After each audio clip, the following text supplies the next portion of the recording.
We will now look ahead to this weekend's blockbuster Premier League game between Arsenal and Manchester City at the Emirates. So we are recording this on the Tuesday. So Arsenal have still got to play Athletic. Man City are playing Napoli on, I think, Thursday, one of these new Thursday Champions League games, bit unorthodox, but it's happening. And just looking at this Man City game, we'll go into the team news or what we know of the team news in a bit. But these games against Man City, we used to dread them even at the Emirates, whereas now we're relishing them. Of course, Arsenal have won their last two at home against Man City. I think we'd be shocked if we saw a 5-1 repeat from last season. But the optimist, or maybe even the realist in me, is saying that it's difficult to see Arsenal suffering defeat in this game.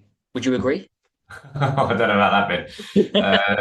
Definitely more optimistic than me. Look, I mean, Arsenal should not fear defeat in this game. Absolutely not, and they won't. They will relish this game. The 5-1 last year, I think, will live long in the memory of everyone who was there. That second half was just a very sort of special 45 minutes, or certainly sort of 35 minutes from the moment Haaland equalised. Basically, from that point onwards, it was a kind of game you don't get against a team like Manchester City. Everything went in. It was just a lot of fun. Man City will absolutely be remembering that. I'm sure Pep will be remembering that. I bet you Erling Haaland will be remembering what he went through in that final half an hour from the fans and everything like that. So they're going to be coming to the Emirates with a point to prove and with sort of revenge on their mind, I would imagine. So Arsenal are going to have to deal with that. City on the back of a good win against Manchester United. Of course, Haaland scoring 8 million goals in a couple of games is going to help him as well. So it's going to be a real challenge. It's definitely not going to be another 5-1 game. You'd imagine it's going to go back to being a tight game, very small margins.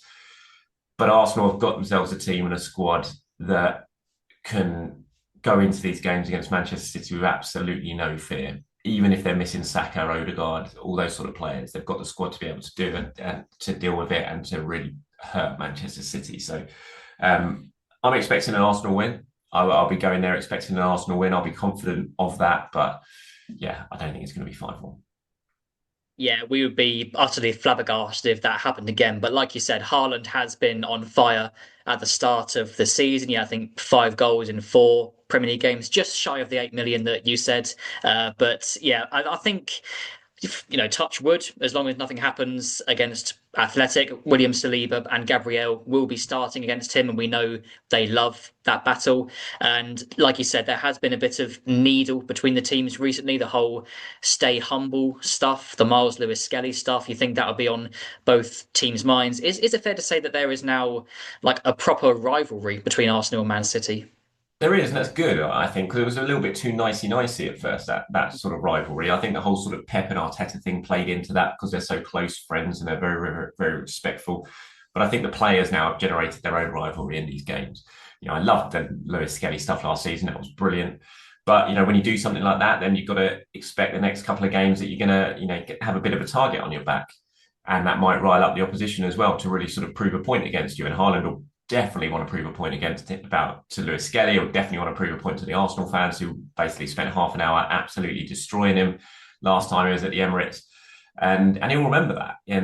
But it's what you want. I think it just adds the spice to these massive games against top teams.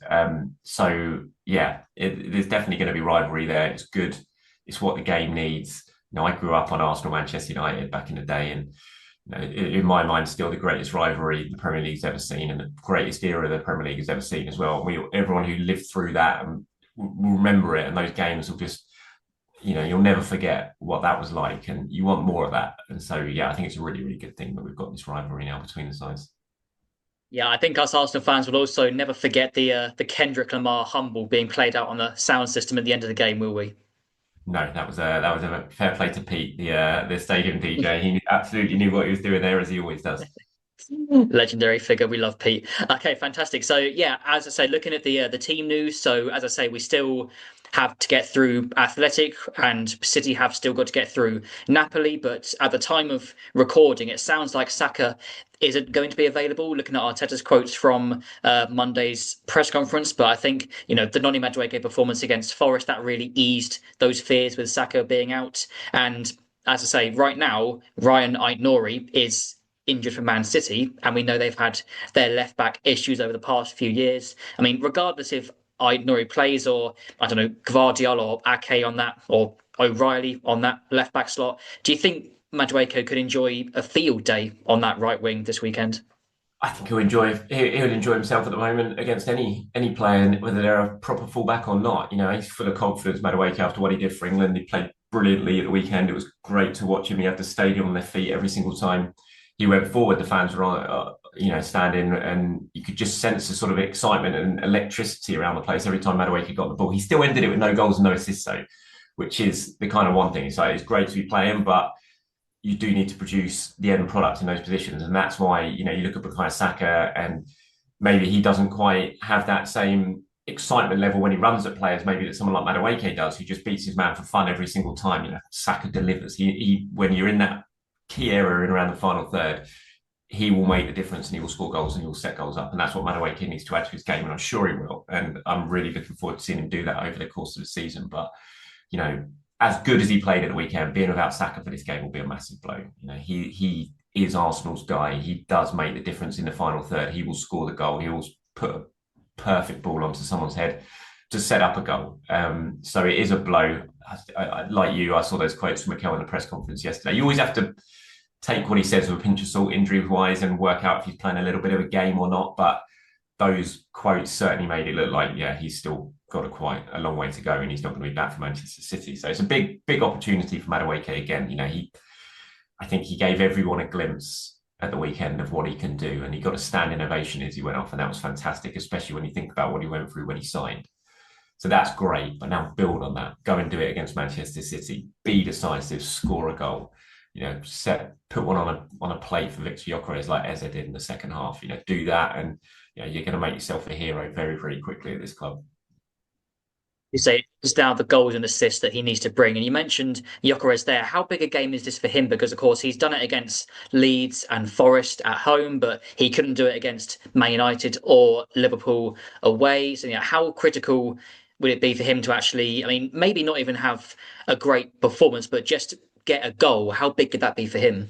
It'd be great for him, obviously, but I'm not too bothered. I have to say, I don't really care who he scores against. I'm actually glad when I'm looking at who he's scoring against at the moment, because those are the teams that Arsenal struggled to beat over the last few years. And it's why he kind of wanted that absolute machine in around the penalty area, was to break those teams apart and score the goals that he has done in those two games. So I'm not overly bothered, but it'd be great for him confidence-wise, obviously, to go up against Man City. I mean, he scored a hat-trick against them last season, so we know he can score against Manchester City. That's not in any doubt at all. And watching United City and the chances United had on the breakaway that they didn't take advantage of, Arsenal will be looking at that and looking at getting Gyökeres away early, getting Eze away early, or Madueke early, and they'll fancy their chances of picking City off on the counter. United could have done that, and they didn't take advantage of it at the weekend. So it might play into Gyökeres' hands. So yeah, it'd be fantastic for him, confidence-wise, to know that he can score against the Premier League's best. It would be really, really boost for him. But I'm not going to I don't get too caught up in that. I have to say, I'm surprised that the scrutiny seems to be under already. He scored 3 goals in 4 games to start his Premier League career. I mean, it's fine. They keep doing that for the rest of the season, you're going to end up over 20 goals, and Arsenal are going to be very, very close to winning something very, very big if Gyökeres carries on scoring at the rate he is. Yeah, certainly. Look at Sesko's struggles at Man United as well, and it's like, well, chalk and cheese, really, isn't it, so far?